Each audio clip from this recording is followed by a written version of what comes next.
Science and literature are not two things, but two sides of one thing, says Thomas Huxley. Ladies and gentlemen, good evening. We, on behalf of the PG and Research Department of English, Heber College, welcome you all to the 3-day faculty development program on science fiction. As the saying goes, prayer should always be our first response to every situation. We request Mr. Matthew, Methuselah, and team to lead us in prayer.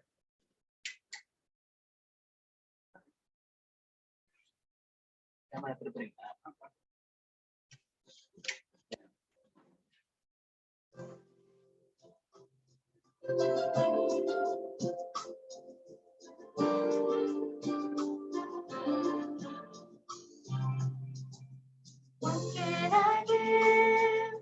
What can I bring that would be pleasing to my King? I give my heart, not just a part. I'm lifting up my everything. But all that I have to offer, all I have to give. To have one heart, one life to offer you. To have one heart, that's what I give to you.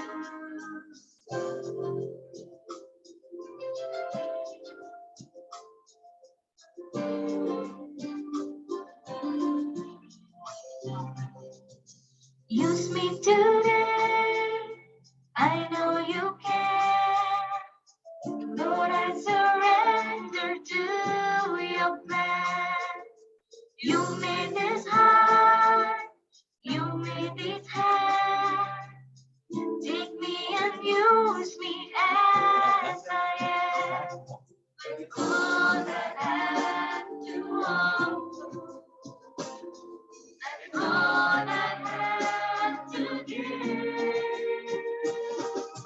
To have one heart, one life to offer you. To have one heart, that's what I give to you. To have one heart, one life to offer you.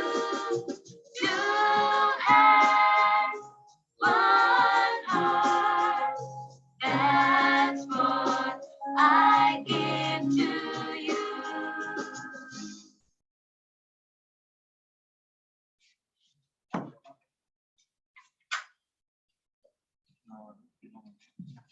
Thank you, Mr. Matthew and team.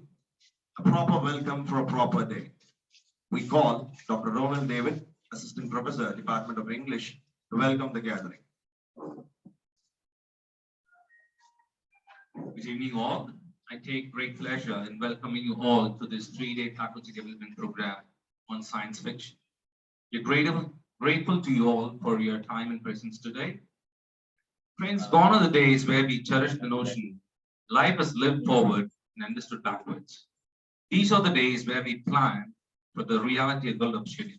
To use Frank Herbert's phrase, everyone should know about science fiction, not only to predict the future, but also to prevent it. Nothing could be more pertinent and appropriate than an FDP on science fiction, where we get to meet the great minds on the screen. So I welcome you all. We're happy to welcome our beloved principal, Dr. D. Dayaparan, for rendering his constant support and motivation in all of our endeavors. We cordially welcome our speaker of the day, Dr. Arun Lal, Assistant Professor, Department of English, Government College, Mokiri, to this FDP. We really look forward to hearing from you, sir, and it's a pleasure to have you with us today. We extend a very warm welcome to Dr. Subna, Head, Department of English, Dean of Arts, Advisory Committee member of this FDP. We are happy to have Dr. Suresh Frederick, Dean of Research and Development, UG Head, Organizing Secretary of this FDP with us. Welcome you, sir. I also welcome Dr. C. Dhanapal, Coordinatorship to Dean, Training and Placements. We are elated and happy to welcome the participants from other universities and colleges. We really appreciate your time and presence in making this FDP more engaging and livelier.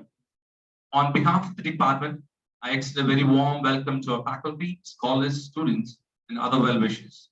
I also extend a warm welcome to all the members of the organizing committee and IT support. I welcome one and all. Thank you. Thank you, Dr. Ronan. Success is the natural consequence of consistently applying the basic fundamentals. We ask Dr. Melvin, Assistant Professor, Department of English, to share the rationale of this faculty development program.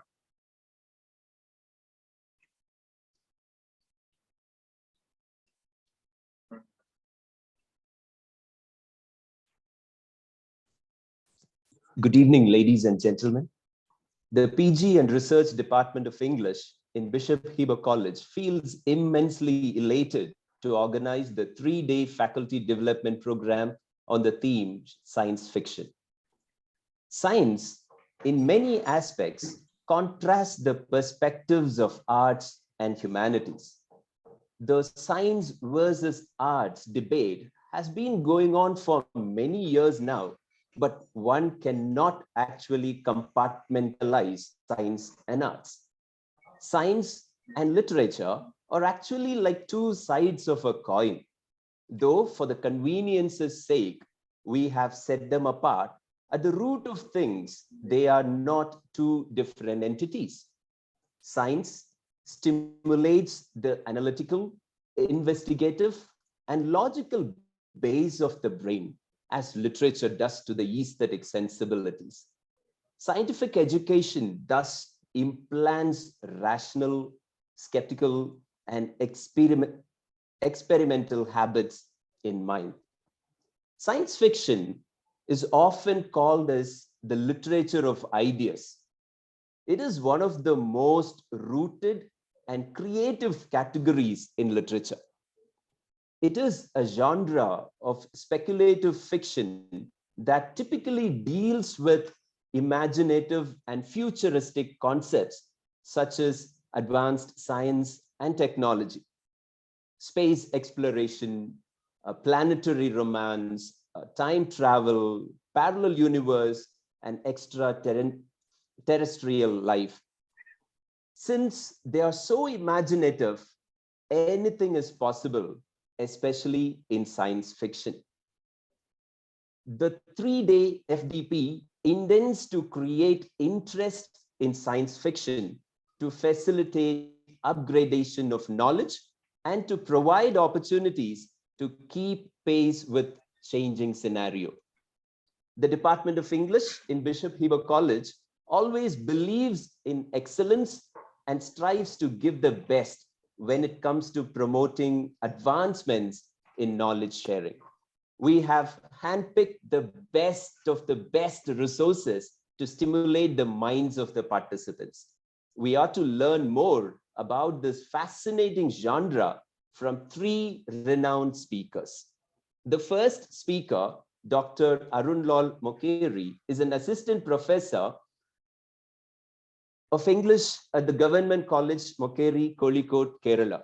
And he is to elaborate on science fiction and the poetics of Posthuman. The speaker of the second day, Dr. Lakshmi R. Nair, is an associate professor of English at the Government College, Kottayam, who would reflect on reality ahead of schedule, tools of scholarship. The resource person for the third day is Dr. Abdul Muhammad Ali Jinnah, who is an associate professor of English at Jamal Muhammad College, Trichy, and he is to contemplate on the topic from kaijus to Chekhov's eggs and everything else in between, understanding the tropes of contemporary science fiction. Hope you will all have an intellectually nourishing experience listening to the speakers. Have a peaceful and enriching learning. Thank you. Thank you, Dr. Melvin. It's high time we introduce the speaker of today's event, Dr. Arun Lal. His topic this evening is science fiction and the poetics of the post-human. Dr. Arun Lal is an author, translator, and a speaker. He works as an assistant professor at the Department of English, Government College, Mokeri, Kerala. He did his PhD in cultural studies from the English and Foreign Languages University, Hyderabad. He had worked with the Faculty of Humanities at NIT Warangal and with the International Shakespearean Desk, Dublin. Dr. Arun Lal has published and written widely on issues concerning culture, philosophy, and literature. Cambridge has published his work in their Scholar series. His latest books include COVID Narratives and the Politics of the New Normal and White Songs, Counter Aesthetics and Malayalam Cinema, The Cult of Illiteracy, Spatial Logics in the Poetry and in Translation of Akbar Kakatil's stories, a few among his significant publications. He has worked as an assistant director for 2 documentaries, Agni Rekha and The Holy Cow. He is a panel member of UGC, HRDC Kerala and Kannur Universities, director of English Proficiency Program, and is a research guide under Calicut University. We welcome Dr. Arun Lal to share his expertise on science fiction and the poetics of the post-human. Over to you, sir.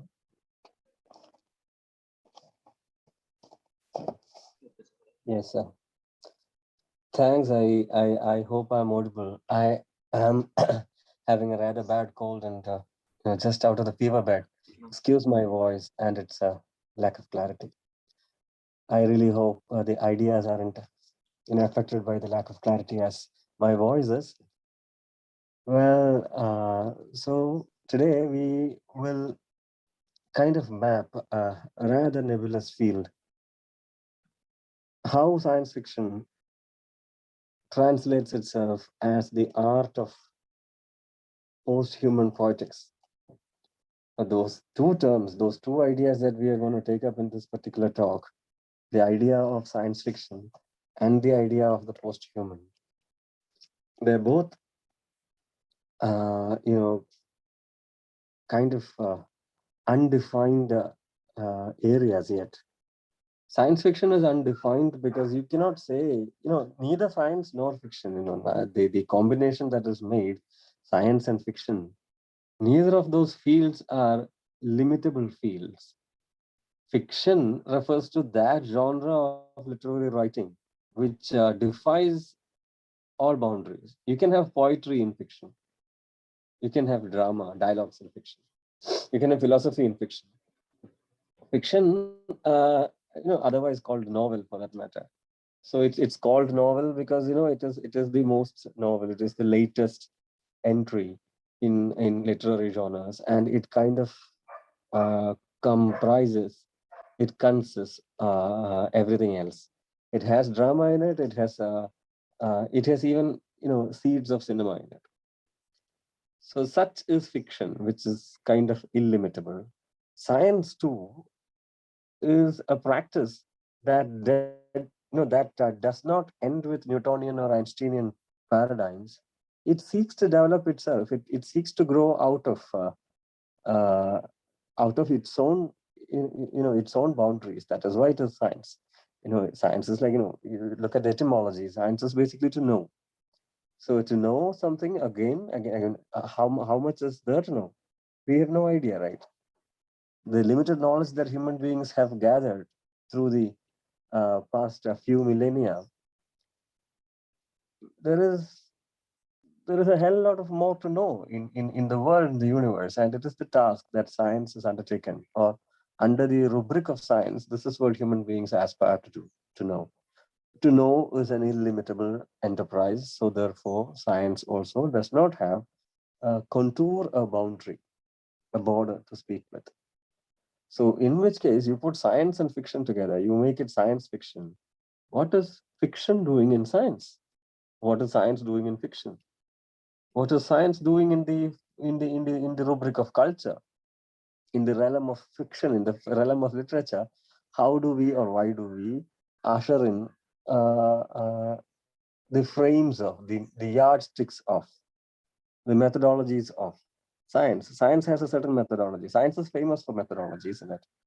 Science becomes what it is because it has methodology in it. It subscribes to a certain methodology, a methodology that is objective, factual, something that is put to trial and error. Unlike fiction, which is a field of imagination as we encounter it. So my deliberations in this area will, I believe, be in three different strides. The first stride would be, let us see what the division that Melvin was just referring to, the science and cultural, the scientific and the cultural, this binary that we usually are ladled with. How are we to make sense of this binary? Is science something that transcends culture? Is science something that can claim, as he was trying to say, is science all analytical? Is science all objective? Is science the true thing? Is science the thing of the left brain? And does that really hold water? That is the first thing that we're going to check out. And then we should perhaps look at, we should go the whole, you should turn the wheel an entire circle, and let us see how science fiction, how does science fiction operate itself in language? And as the final turn, we will look into the post-human questions. Okay. So the first thing, and I'll probably take like 1 hour for this entire thing, less than 1 hour perhaps. Well, the first thing is first lap of this talk, the first section, the first part of this talk is how objective, how culture sanitized is. Culture sanitized in the sense like how devoid of cultural prejudices is science. Science is usually understood as the other side of, or as the other speaker was trying to say, it's like two sides of the same coin. It's like two angles of the same civilization. We think of science as something that can be put on the other side of the binary. So you have the imaginative life here, and then you have the scientific life there. You have the rational and the emotional, binary made. You have science as something that should not be questioned.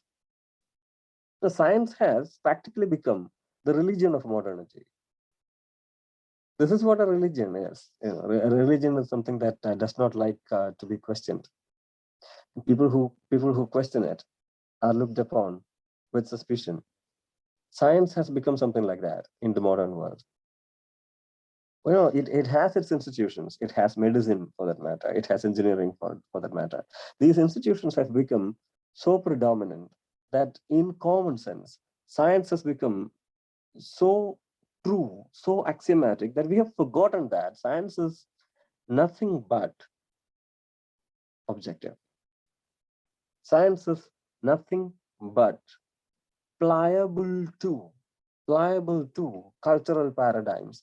Now, this is not a new idea. Okay, this is not a new idea. This is exactly what Thomas Kuhn has said. Back in early 20th century, this is exactly what Thomas Kuhn has said. In post-Kuhnian knowledge fields, we do not really think of science as a culture sanitized project. As Kuhn said, paradigms are important. Science is basically a product of the paradigm that situates it. And it is not like, even technology is culture specific. Think about the Eurocentric notion of colonialism, for that matter. When we talk of colonialism, we say that Europe had an upper hand over other civilizations because Europe had technology, Europe had gunpowder, Europe had printing technology. So We are not reading history properly. We are not reading history properly. Europe had gunpowder centuries after Chinese had invented it. Printing came to England centuries after Chinese had it. It is the Chinese people who invented mariner's compass. Mariner's compass, gunpowder, printing technology, things that are central to the European colonization were not inventions of Europe at all. They were not made in Europe. They were invented in China. But in China, those things did not become instruments of colonization. What does that mean? It simply means that technology is not value free. Technology is not culture sanitized. Technology, as it enters in one society, is not how technology enters in another society. Technology works in a certain fashion, in a certain culture. Technology works in a totally different fashion, in a different culture. Gunpowder, when it became part of European civilization, it fueled colonization. It did not fuel colonization in China, or China did not become a colonial monster like Europe. Even though it had gunpowder centuries before, Europe had it.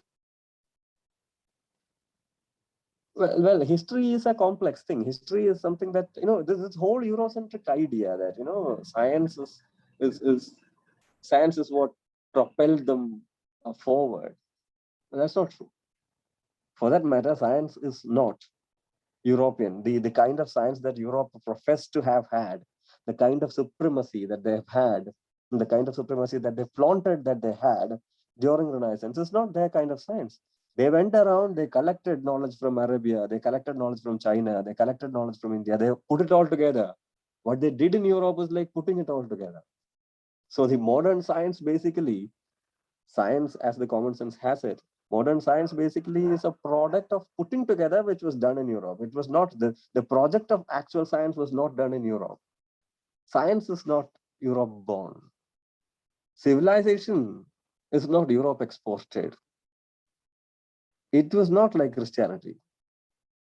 It was not like the missionary project that colonialism took up. Technology, science was not their product. And if they were trying to say that everything that they brought here in colonies, in places like India, was modern science, well, most of them was not modern science for that matter. We know that Newtonian physics is no more credible. Newtonian physics has stood under question for almost 2 centuries now.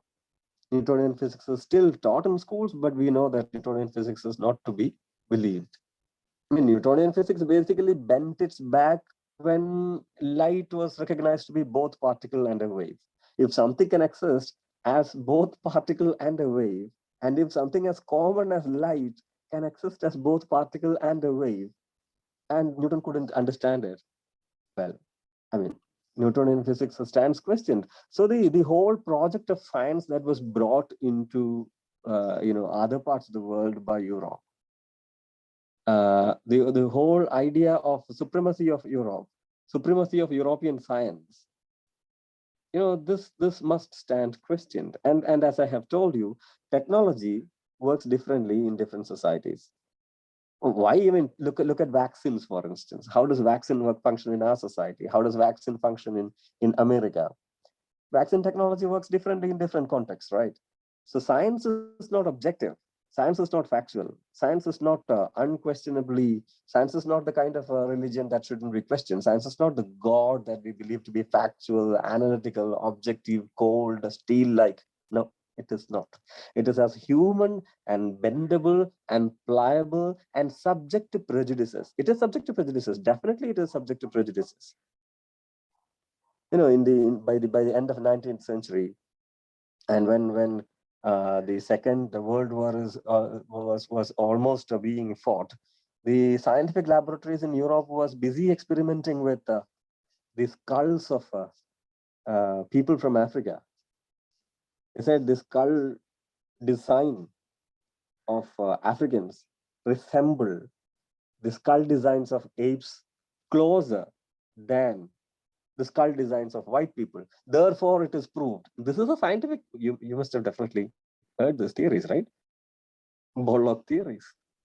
So, I mean, they said, therefore, the Europeans are more evolved than Africans because the skull, this part resembles monkeys. The skull of Europeans do not resemble monkeys. The skull of Africans resemble monkeys. And they had this, if you have read your Heart of Darkness, Conrad's Heart of Darkness, before Marlowe sets out to Africa, he goes to a doctor, and the doctor, he measures the size of the skull of this man, Marlowe. And it's like, what kind of people actually think of going to Africa? So, like people who are a little retarded, only they would think of going to Africa. That is the kind of common sense that existed for medicinal doctors, the doctors of medicine in Europe, in those days. And this particular theory that came up with the superb conclusion that European race, the white race, is an improvement of the black race because one part of their body resembled the body part of the monkey closer than other parts. So in late in 21st century, definitely you have Donna Haraway asking back to the European civilization. Okay, so let us check out other portions of the body. Look at the lips of a black person and the lips of a white person. The lip of a white person resembles the lip of a monkey more than the lip of a black man does. So what does that prove? That the black man is more evolved than the white man. See, science basically, in that light, science is something that already has a project, already has a hypothesis. I mean, its idea is the black man is inferior, and then it sets out to prove it. And the whole experiment, the objective scientific method kind of experiment that is done by the scientist, is ruled by the paradigm. There is a philosophy in the background. There is a cultural prejudice in the background. There is a cultural baggage at the back of the scientific project, which basically leads it forward. Science fiction basically brings it out. Science fiction is in that sense, it is the celebration of blasphemy. It is the celebration of modern times blasphemy. If you take the modern times of sorry, if you take that science is the religion of the modern times. If science is the religion of the modern times, then apocrypha is what you have in science fiction. Science fiction brings out the cultural prejudice just like that. Science fiction is a possibility. Science fiction is not subservient to science. Science fiction is that free bird that exists in the nebulous skies of scientific objectivity, apparent scientific objectivity. Science fiction can very well be anti-science.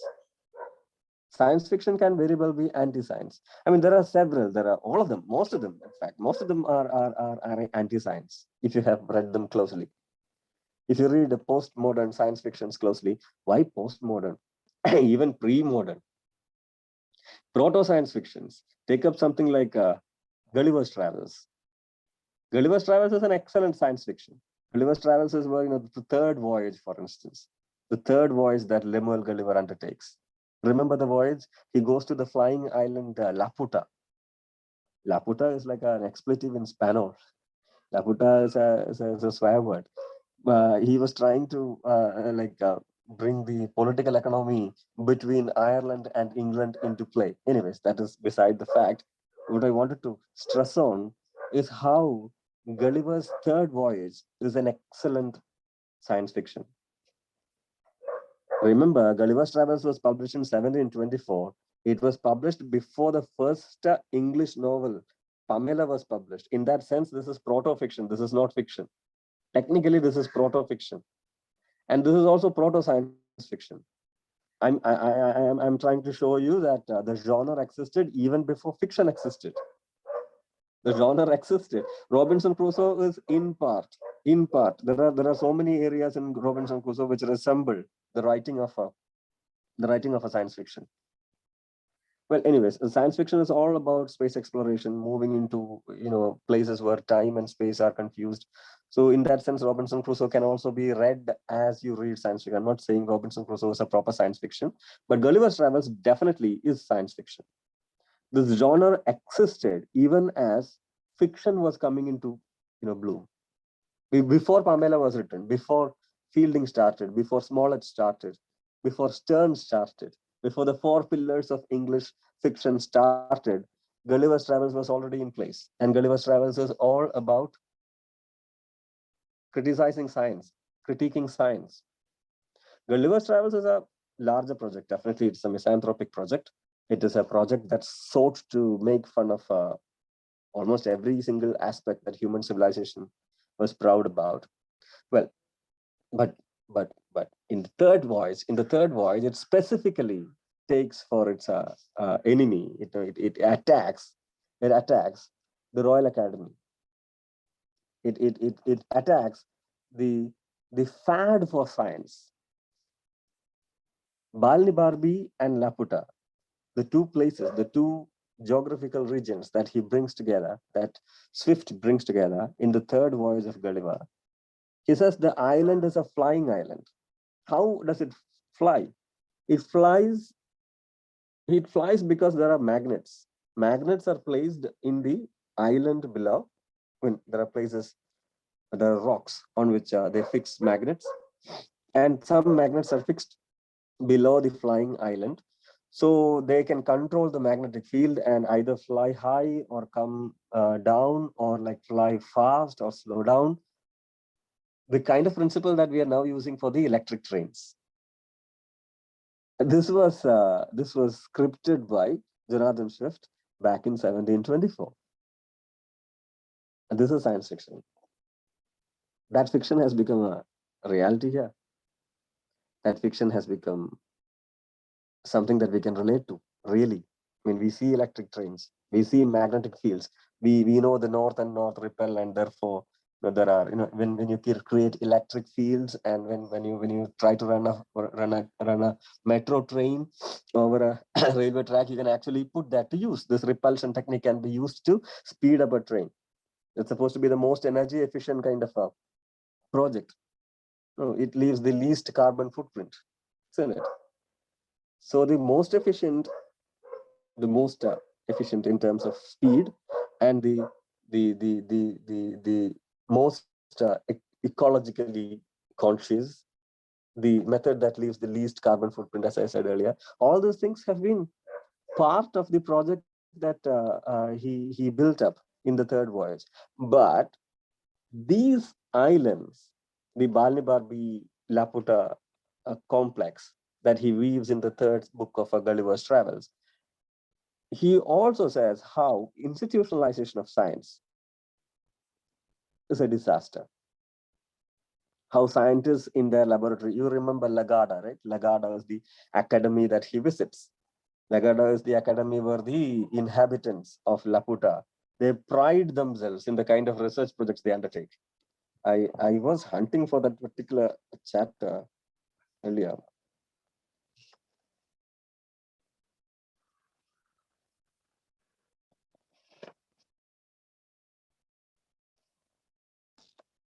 You have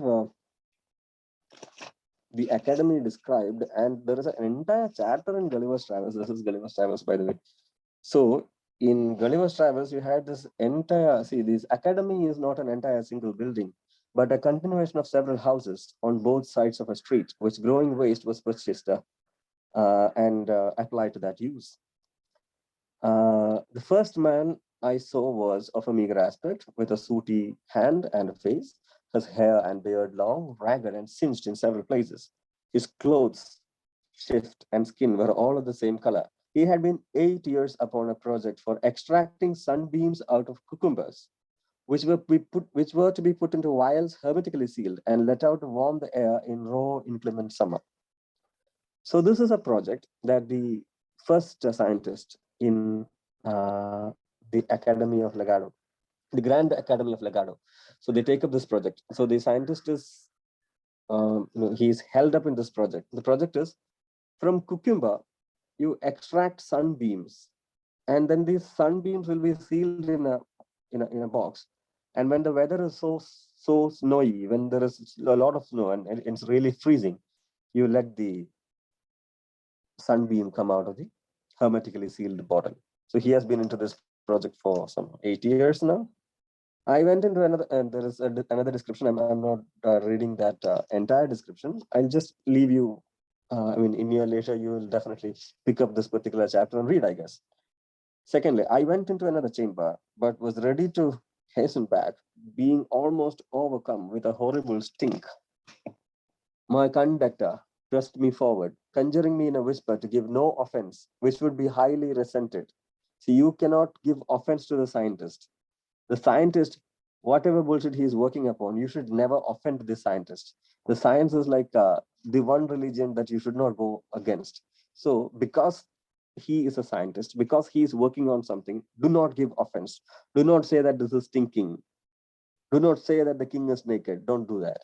Well, it would be highly resented. And therefore, I does not so much as stop my nose. So I didn't even stop my nose after that. Gulliver is gullible, right? And that's why he gets that name. He's very gullible. You can make him believe anything. So he believes, okay, fine. Okay, so the scientist is like a super celebrity kind of person. I shouldn't be, disturbing him. What is the projector of the cell was the most ancient student of the academy. His face and beard were of a pale yellow, his hands and clothes daubed over with filth. When I was presented to him, he gave me a close embrace, a compliment I could well have excused. His employment from his first coming into the academy was an operation to reduce human excrement to its original food by separating several parts, removing the untincture which it receives from the gall, making the odor exhale and scumming of the saliva. He had a weekly allowance from the society of a vessel filled with human odor, about the bigness of a Bristol barrel. Well, this person is trying to make food out of shit. So, like, human excrement will be. There are several others. I mean, the entire chapter is dedicated to such projects. This is anti-science. That was my point. My point is fiction, science fiction can be anti-science. Science fiction is not always pro-science. Science fiction, because science fiction looks at science as both a colorful human possibility and an establishment that needs to be shown, its true colors. Science with it's a you know it's a veneer of objectivity needs to be criticized, needs to be put in place, and this is one project that science fiction does, and that is something that I so admire in this particular genre. Almost all the masterpieces that came out of this genre has somehow become critiques of scientific rationality.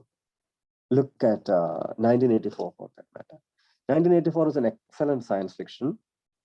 Whether we take it for that or not, it is an excellent science fiction, which is also an excellent critique of uh, the dictatorial regimes. Look at Eugenie Zamyatin's We, for that matter. Again, an excellent critique of how scientific rationality can drain out the emotional life of people, and how taken away of emotions does not basically help you. How moving towards the rationale of science, because science asks you to move more and more towards logic, more and more towards objectivity, more and more towards rationality, more and more towards cold logics. We, Zamyatin's We, would basically tell you how that is going to end up, how that kind of a journey will basically end up. It is not the kind of rosy world that you imagine. Getting back to Gulliver's Travels, another chapter in the book basically talks about how some people have defied death. Defying death is one of the prime objects of science. Medicine is basically about stopping death. Now, this extreme importance that medicine gives to stopping death, Strasbourgs are creatures that cannot die in Gulliver's Travels, and they're the most tragic group of characters that you have in Gulliver's Travels. So Swift makes enormous and excellent fun. He pokes fun. He makes fun of. He laughs at the projects at the Royal Academy, or which is basically ridiculed, which is basically satirized as the Grand Academy of Legato, or think of a Brave New World by Aldous Huxley. These are all excellent science fictions. And the masterpiece of any genre, you can have masterpieces in all genres, right? It's not like masterpieces can come only. It's not like masterpieces can come only from socialist realist fictions. No, you can have masterpieces of pornography, erotica. You can have masterpieces of science fiction. You can have masterpieces from detective fiction, and there is a way in which the best works of a genre talks of the best things that humanity has always been about. And the best in science fiction is not very positive about science and scientific rationality. The best part of science fiction has always hammered on, they've emphasized on how the human world is much more complex than the straightforward logic, the straightforward cold cubicles of logic that science is drawing out for us. So this is the first part of my talk, where I wanted to basically problematize the binary between science and culture, or objectivity and emotionality. I want you to think of science as not that analytical, objective, reality bound, factual thing. No, it is not. Science is a cultural thing. Science is a predominantly cultural thing. Well, I can give you a number of examples. Think of how science develops in certain eras.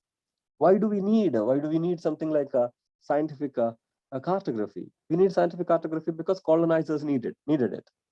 Mariner's compass works with Chinese, but Chinese did not colonize. But the Europeans, they had a project of colonization, and they used Mariner's compass, to its aid. Or think of why go for the colonial example? Go for the newly developed field in mathematics, namely, data science. This is basically a subsection of applied mathematics. When did we start hearing about applied mathematics? Applied mathematics became a proper field when the digital revolution started. When digital technology started dominating our social lives, when we became people who use social media, when we took to WhatsApp, when we took to Facebook, when we took to Instagram, when we took to social media, side by side, science was developing. What kind of science was developing? Data science was developing. So why did not data science develop in the previous era? The binary numbers did not exist. They did exist, right? Everything that was needed for data science already existed. What did not exist was a society that took to it. So when the society changed, when the culture changed, science also changed. Science is not something that is impervious to these kinds of changes. Science changes. Science bends. Science molds itself. Science is also like water that you put into some vessel and takes the shape of the vessel. Science has a veneer of objectivity which is not really true. We need to question that, and we need to think through it. Science basically blocks our thinking, like religion blocks our thinking. Religion kind of conditions us. It's like religion and spirituality. Science fiction and science are like religion and spirituality. Spirituality basically frees you, Frees you. Religion freezes you, Freezes. So something like that. Science kind of freezes us. Science stops us from questioning. You don't question the scientist. You don't question the kind of funds that go into the science departments. So UGC allows grants. You know how much of a grant will be allowed to a humanities department and how much will go to the science department. You know how much will go to a person who does experiment in botany and a person who does some kind of experiment in theater. What is the maximum grant that a person who does experiments in theater can ask from UGC if it still exists? I heard UGC is already dead and other agencies are coming up. Anyways, so in those cases, you find that science becomes a superpower which shouldn't be questioned, which cannot take questions, which is absolutely intolerant to questions. We are here to question. That is why we are here in literature departments, we are here in humanities departments, and we look through it and we see only people who are bending to, we see culture there.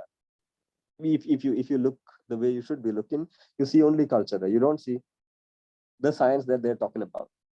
Neither does science fiction see that. Science fiction is like, as I said, it's like spirituality.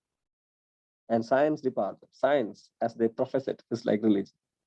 So take to spirituality, whether you take to religion or not is your choice, but then definitely take to spirituality because that frees you. That kind of tells you what freedom is. Well, anyways, so that was the first part of my deliberations.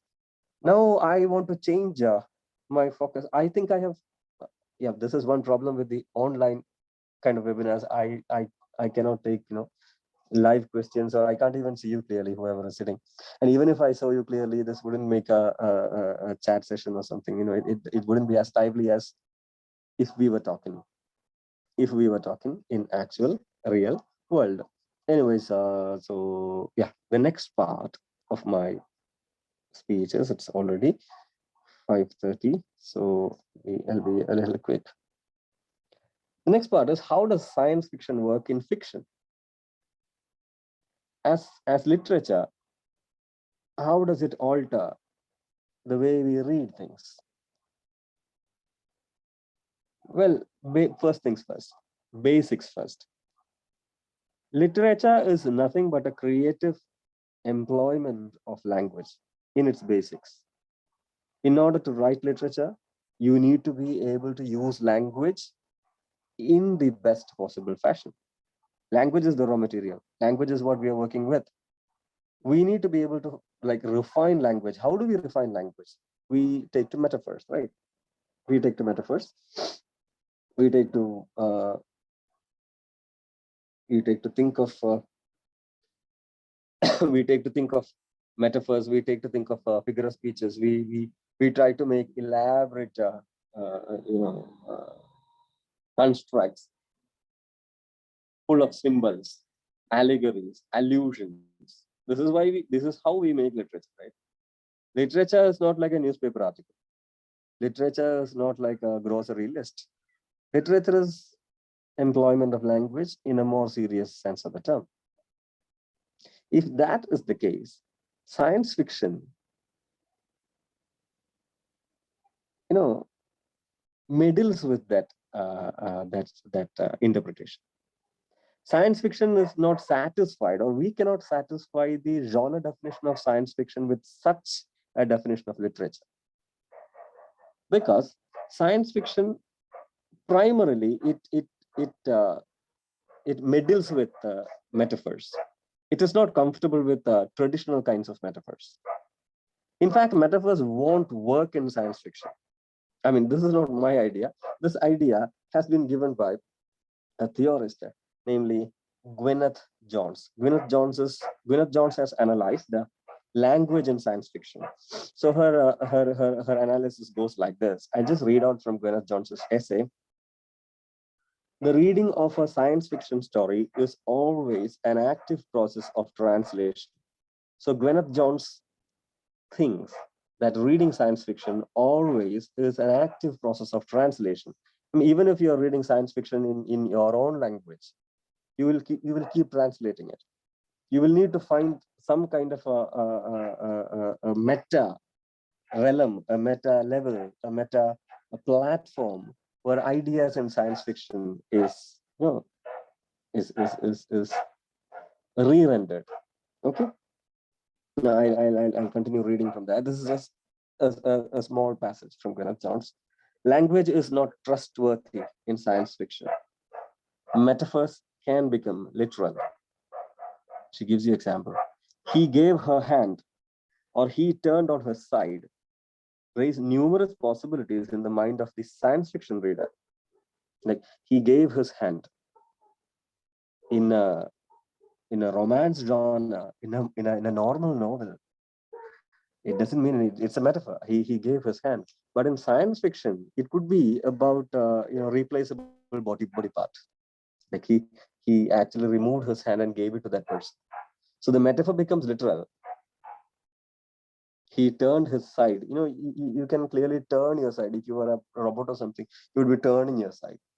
So the metaphors that we generally use here in proper fiction, in normal fiction, in everyday fiction, in romance, this can become completely literal and completely, bizarre in science fiction. The bizarre is normal. The bizarre is normal in the idiom of science fiction. And Gwyneth continues.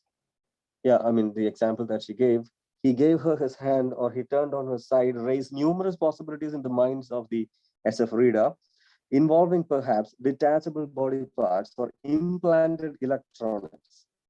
In addition, the SF writer may set up estrangement by the deliberate construction of new technological metaphors, such as the sky above the port was the color of television tuned to a dead channel.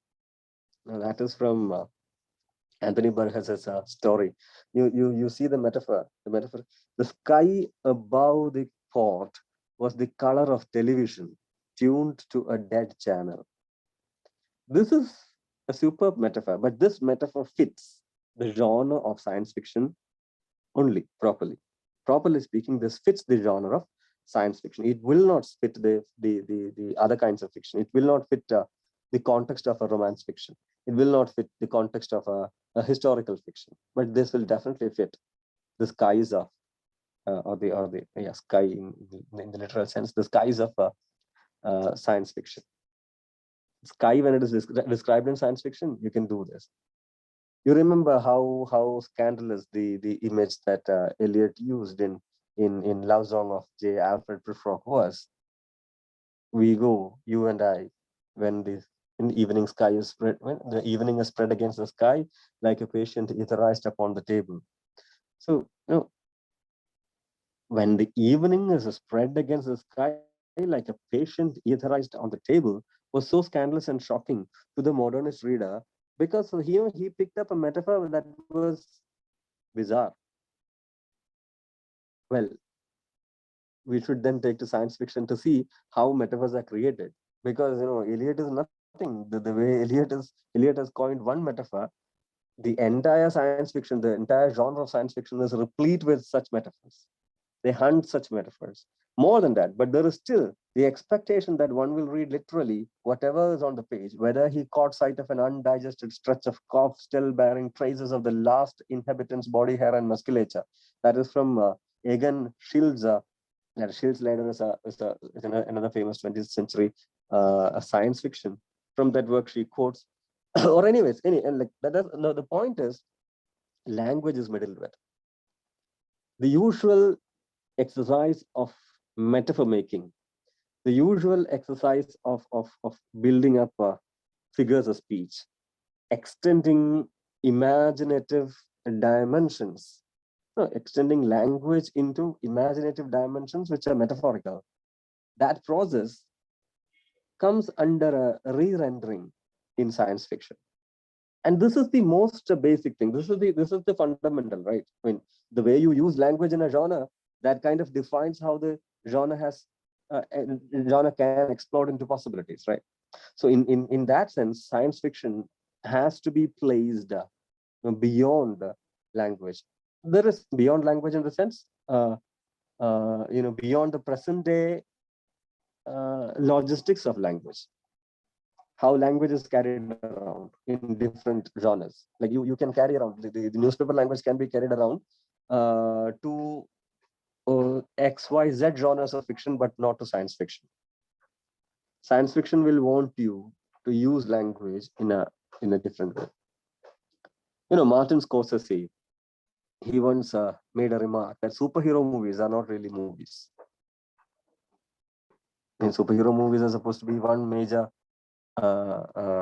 pillar of Hollywood revenue, right? I mean, this Marvel universe, DC universe, the Superman, Spider-Man, whatever man. Well, anyways, Ant-Man. So these are like a major staple of Hollywood movies. Scorsese says those are not movies. They don't use the language of movies. I think Scorsese was also, raising the same point. When I said science fiction cannot be considered as fiction written with language, proper fiction. Science fiction is not proper fiction. Like how superhero movies are not really movies. The ingredients that go into the making, consumption, and the reiteration of this genre are not really literature as we usually understand it. Science fiction moves beyond it. Science fiction, at the very fundamental level of breaking metaphors, from that level onwards, it works beyond.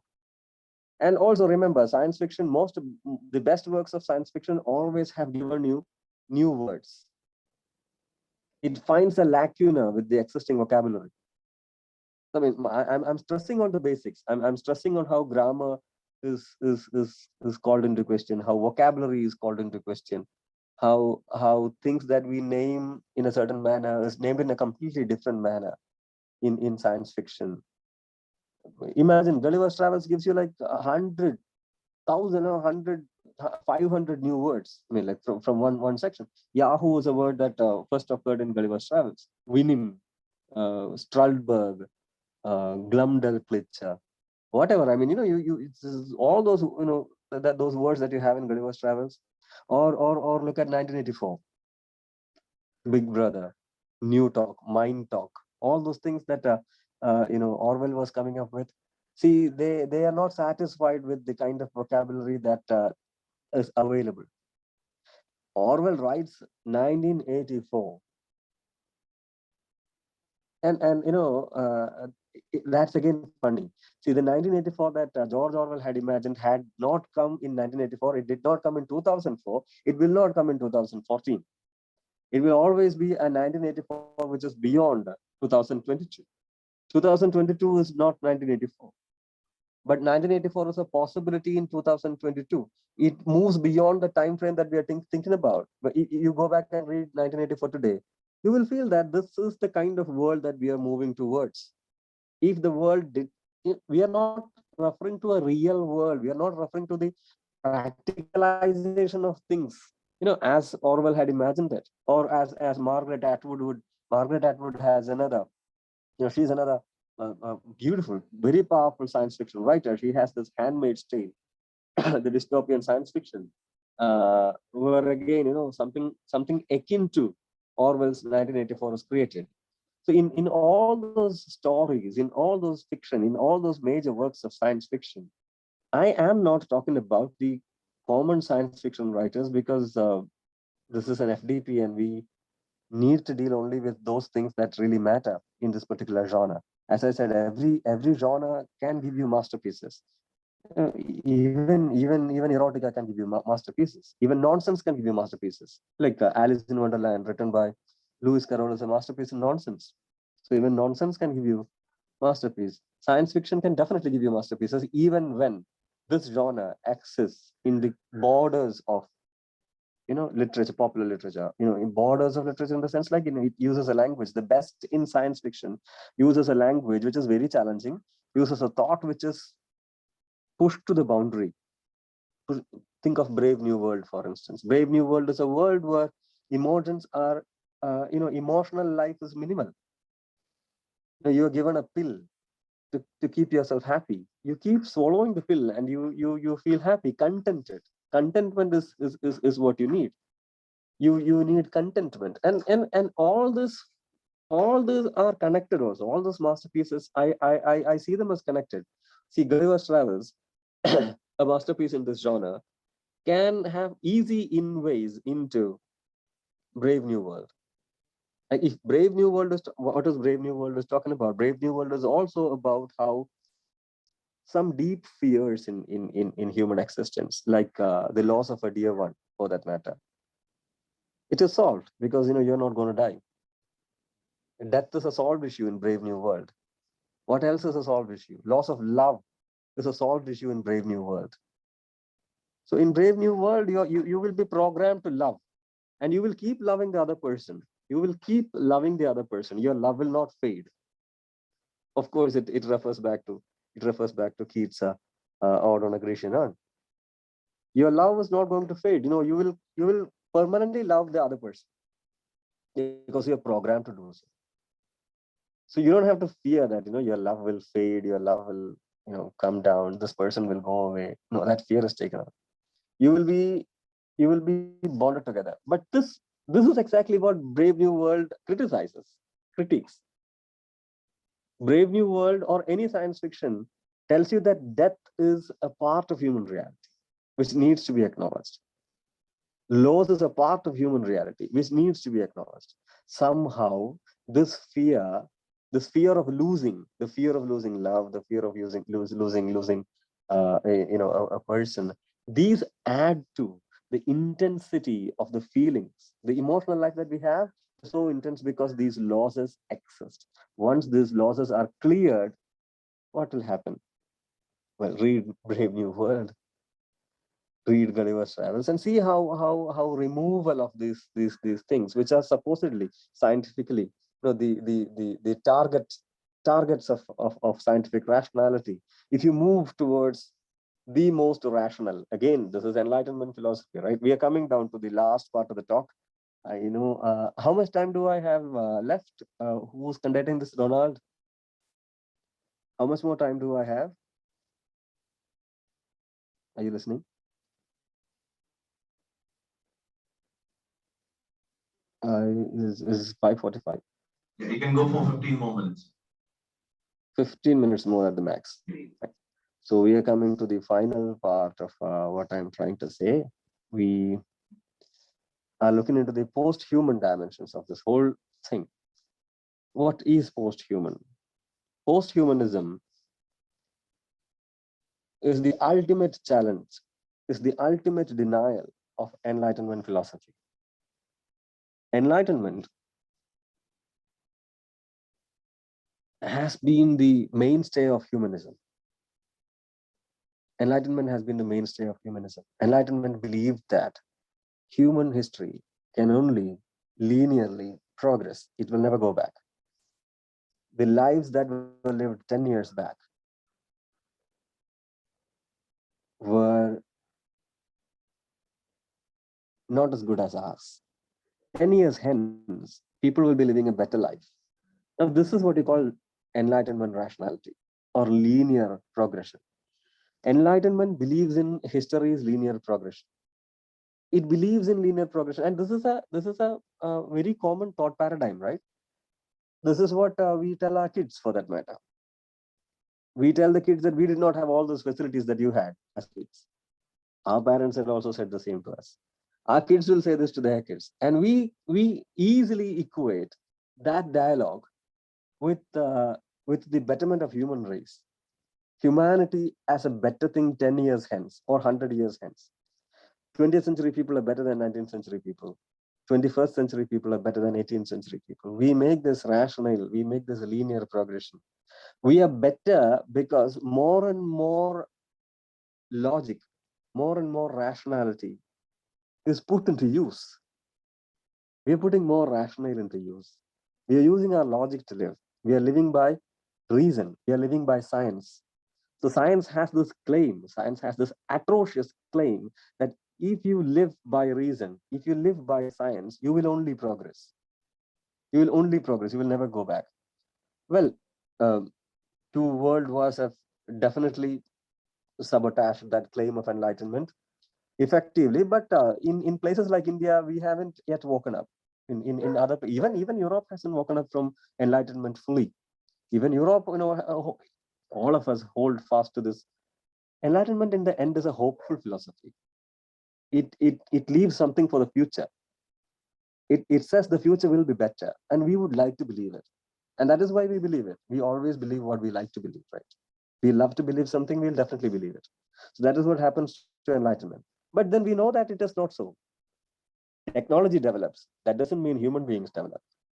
Technology is a different thing. As I have told you, technology works differently in different cultures. Technology is something that cultures should basically make sense of, not the other way around. Technology doesn't make sense of us. We make sense of technology. We use technology. Technology is a part of human world.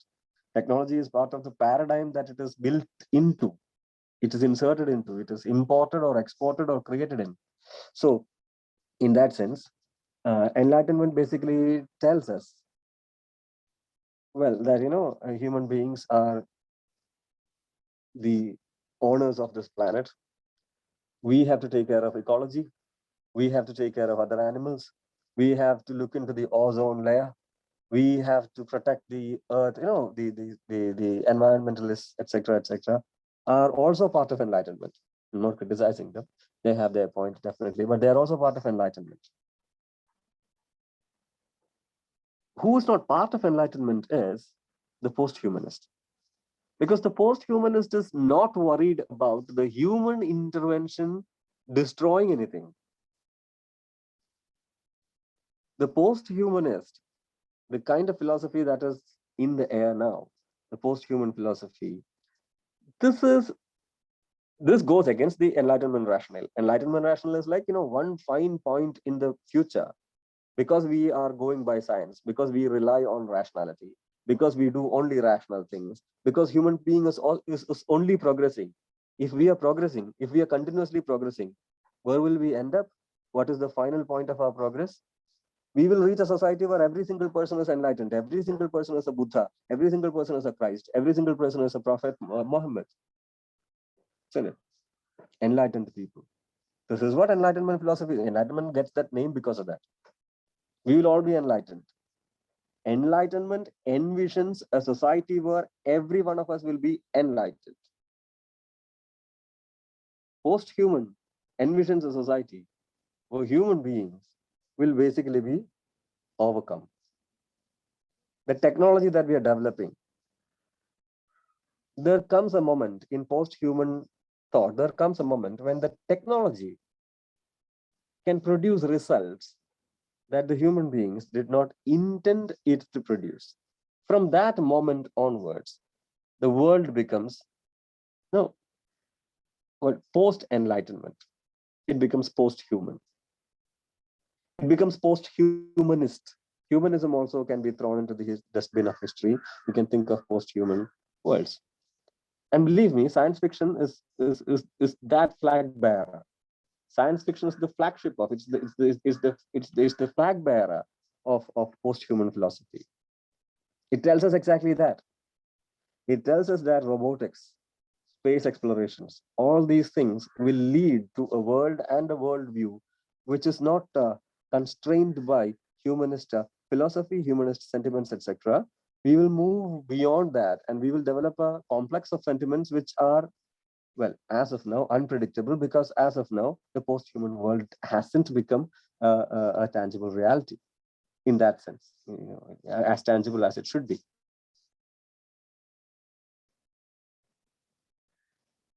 The doom scenario for the enlightenment intellectual is when humans would fight a war, or humans would come up with a threat from the humans would confront a threat from the outer world. All those things have been dealt by science fiction. You remember H.G. Wells's War of the Worlds. It has also been made into a useless commercial Hollywood movie. You can think of Food of the Gods by H.G. Wells. H.G. Wells is a major name that I dropped, and I did not mention that name in my talk, but probably we should. So imagine what Wells says in War of the Worlds, or Food of the Gods, or even Invisible Man for that matter. The way the fantasies of enlightenment thought is fruition. When actual fruition happens to enlightenment doom scenarios, what exactly happens? The post-human world, it will not have human beings. It may not have all these animals. It will not have dogs. It cannot. Maybe tigers won't be there. Tigers will be extinct. Zebras will be extinct. Like all those extinct kind of almost extinct kind of species will all go extinct. Maybe there is a nuclear war, and human civilization goes into pieces. The earth becomes a fireball. Even then, there will be cockroaches. There will be microbes. There will be rats. Rats survived the nuclear bomb attack in Hiroshima. So it's not like the entire species would go. We would go, but the world would be there. There will be an aesthetics for that world. Time is, post-human time that is imagined in science fiction is not humanist. Definitely it is not, because by definition it is post-humanist. Even what I'm trying to say is, even the doom scenarios are not really doom scenarios. There are, points of regeneration. There are points of regeneration. In that sense, I'd say more than enlightenment, science fiction is where the discourse of hope is now being celebrated. I have hit my time limit here. I'll now pause and take questions from you. If there are questions from the audience, I'll take questions now. Thank you for being such a patient audience. Thank you for putting up with the randomness of the presentation. I know it was a little random, even though I wanted to keep it very planned and meticulous and all. It cannot be better than what I am. I'm rather unplanned. So, well, thank you for being there. Thank you for being a patient audience. If you have questions, you can put it up. Either you can turn on your mic and speak, or you can type it into the chat box.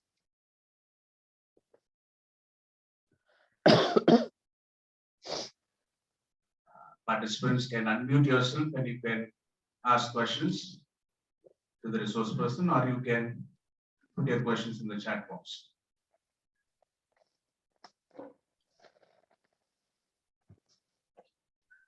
There is one question in the chat box. Shall I read, sir? Yeah, go on, please.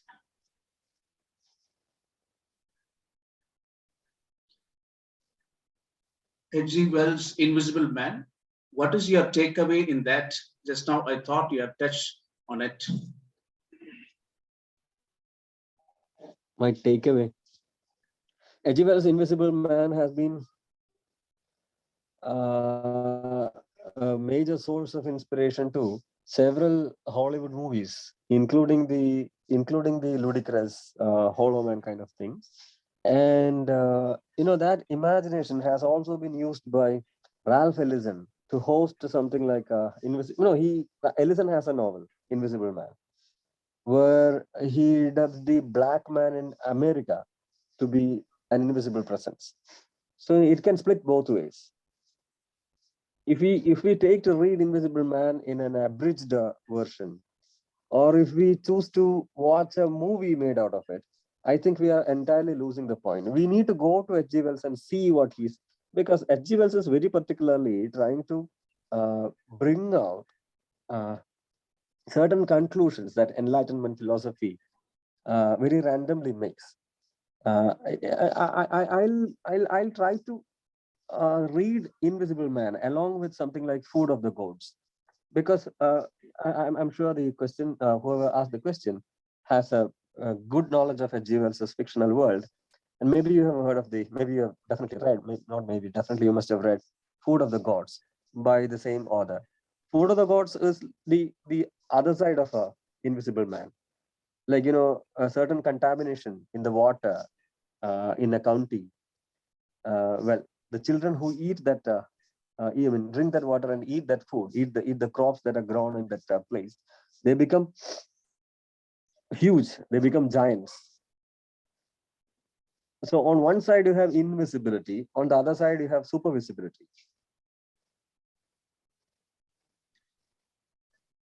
This world that H.G. Wells is creating is not very different from the world that Swift has created in Gulliver's Travels, where you have Lilliput and Brobdingnag. Science fiction uses this perspective because using the normal vision, we do not understand things. If you really have to understand something, either you have to look close at it, or you have to really remove it. And the star is not really something that we understand by looking at the sky, right? When we look at the sky, we see the stars twinkling. It's very beautiful. But you use the telescope, the star isn't anything that is as beautiful as you see it. So the size that you are in, my almost 6 foot height, my other vitals help me look at the world in a certain manner. And I look at people. I look at people who are almost my height, and I use the perspectives that I have to understand myself to understand them. But when the world is shrunk, or when the world is invisible, or when the world is magnified, then my impressions will change. I'm tempted to go to Gulliver's Travels again and again. In Brobdingnag, this man is used sexually by a countess. So she rubs him in several places of her body, and he says how a certain hair above her nipple was so repulsive because it is so huge, Brobdingnac. I mean, Gulliver's Travels is like a horrendous book.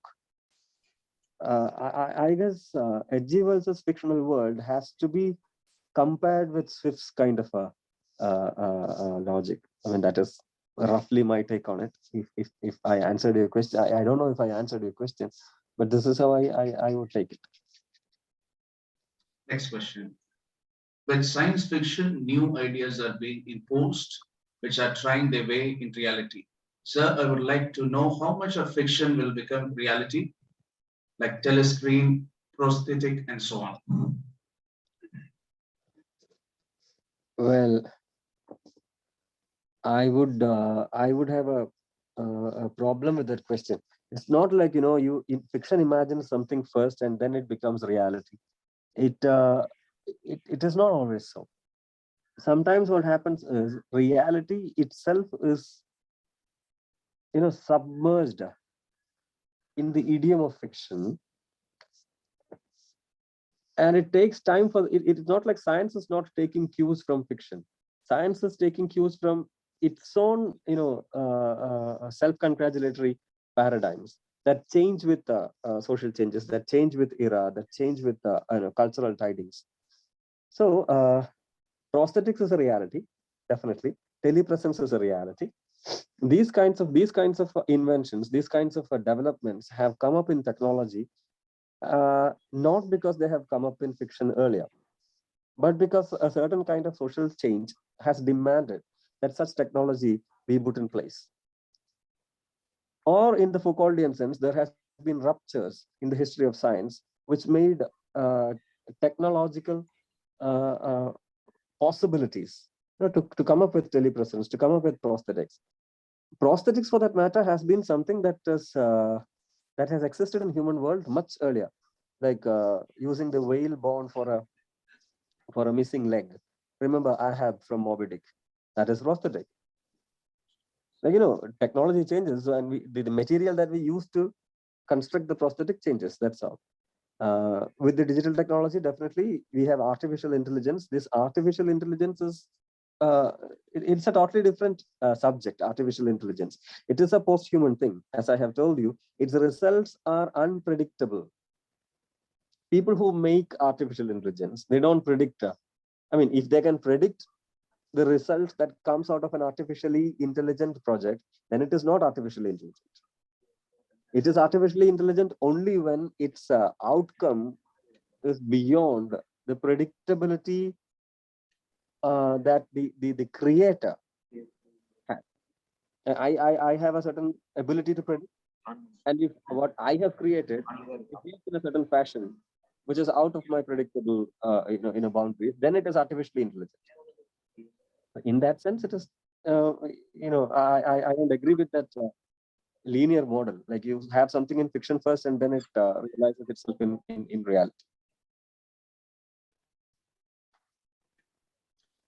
Next question. Sir, may I know some post-humanist writings? Post-humanist writing. Most science fictions, Carl Sagan, Michael Crichton, they're all post-human. In a very weird sense, Gulliver's Travels is post-human. Because the fourth part of Gulliver's Travels is about how the force, the venom, has a society which is more rational than the human. The humans are yahoos in it. The imagination is post-human. Next, may I know the place of feminism in this post-human scenario? Feminism and post-humanism, well, that is a different tangent. I mean, it is not related to science fiction proper. So probably I'll limit my answer with the observation that feminism is a project that seeks to address the problems in patriarchal logic. And science has been an overtly, extremely patriarchal project ever since its European, avatar. There are people who say, I mean, if Austin Haynes commits suicide because the social media haunts him on a case where he linked up with he collaborated with another cosmetic company that sought to reduce the bacterial infection of vaginas. So that's in 20th century. That is in 21st century. Okay, earlier it was more boring, and there are feminists who say that if science wasn't patriarchal, menstrual pain would have been a solved issue like centuries back. Childbirth would be a painless issue like centuries back. Feminism and the logics of feminism has not really touched the science for the large part, and that's a tragedy. That's a great tragedy. Science has to come to the paradigms that feminism basically poses. Science has to understand that half the world is alienated from its contours. Okay, even female scientists women scientists who get into that paradigm find it extremely difficult to take up on projects which are feminist. And I said science is not a culture sanitized, culture free kind of realm. It is not. So it is high time that feminism has entered science. As far as posthumanism, feminism, once it enters science, or once it makes its projects tangible in science, it will see that the post-human world isn't a patriarchal world. The post-human world tries to move beyond the genders that are, because the robotics, for instance, or the deathless organisms that are envisioned in post-human world, the artificial intelligence that can give you results which are not predicted by culturally conditioned patterns. In those places, feminism will have a better place to board than contemporary science. I limit my answer with that. Last question. You said science fiction breaks metaphors. Do we or don't we have other figurative impressions in science fiction? I was talking about the fundamentals. Definitely, there are others. I said first things first. I began it like that. I was talking about the basic things, like literature uses language in order to create. It deals with metaphors in the primary level. So I was talking about only that. I'm not talking about other figures of speech or other ways of expression. Definitely, there are. That's a valid question. I did not go into those areas. We had only that much time, right?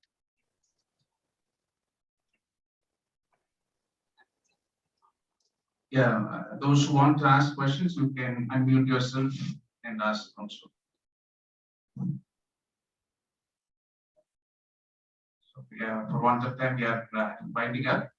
So I would like to give some concluding remarks and thank the resource person. So on behalf of the organizing committee, I thank the resource person, Professor Arun Lal, for his erudite lecture with such clarity. Thank you, sir, for transporting us to the world of science fiction. Thank you very much. Thank you. I hope the other sessions also will be very fruitful for you. I Wishing you hope all a everyone, very happy FDP. I hope everyone has started exploring the various possibilities of science fiction. Participants kindly fill the feedback form.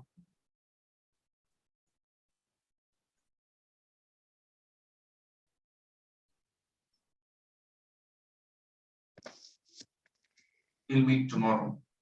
Thank you.